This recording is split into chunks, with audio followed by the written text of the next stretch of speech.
जहाँ व्यक्तिगत प्रेम और राजधर्म आमने सामने खड़े हो जाते हैं, ऐसी स्थिति में क्या होता है? माता सीता कहती हैं कि राम उन्हें त्याग नहीं सकते, क्योंकि उनका प्रेम सच्चा है। यदि कोई त्याग होगा तो वह स्वयं सीता करेंगी। विवाह के समय राम ने उन्हें केवल पत्नी नहीं बल्कि मित्र और जीवन संगिनी माना था। इसलिए एक सच्चे मित्र के रूप में माँ सीता यह निर्णय लेती हैं कि यदि उनके कारण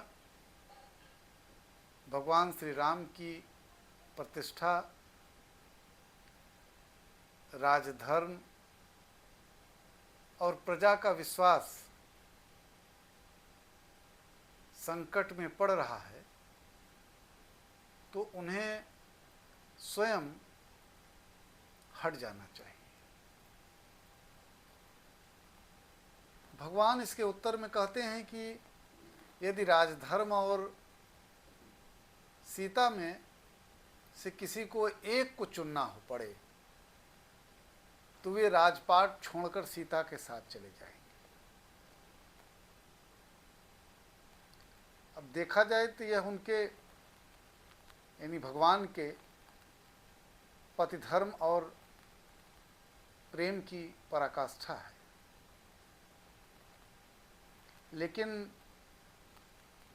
माँ सीता उन्हें ऐसा करने से रोकती हैं और उनका तर्क है कि एक राजा का जीवन निजी नहीं होता।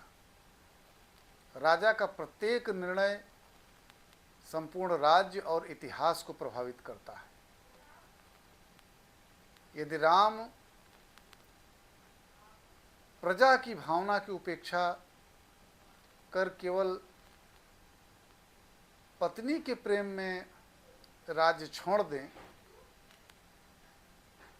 तो उनकी मर्यादा और कुल की कीर्ति पर प्रश्न चिन्ह लग जाएगा। इसलिए माँ सीता आगे कहती हैं कि जिस दिन राम ने राजमुकुट धारण किया उसी दिन उन्होंने सामान्य मनुष्य के अनेक अधिकार त्याग दिए। राजा का जीवन त्याग, तपस्या और लोक मंगल के लिए समर्पित होता है। उसका अपना सुख दुख, अपना परिवार और अपनी इच्छाएं भी प्रजा के हित के पीछे गौड़ हो जाती है।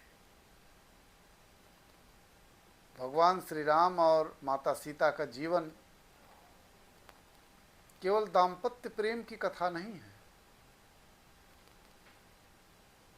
बल्कि कर्तव्य, त्याग, मर्यादा और लोक मंगल की भी कथा है। भगवान श्री राम राजधर्म के प्रतीक हैं और माता सीता आत्म बलिदान और आदर्श नारित्व की मूर्ति, और दोनों का त्याग ही उन्हें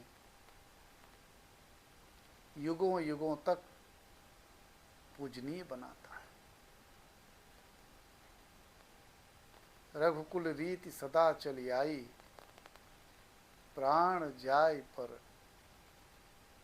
वचन न जाय। और माता सीता के जीवन का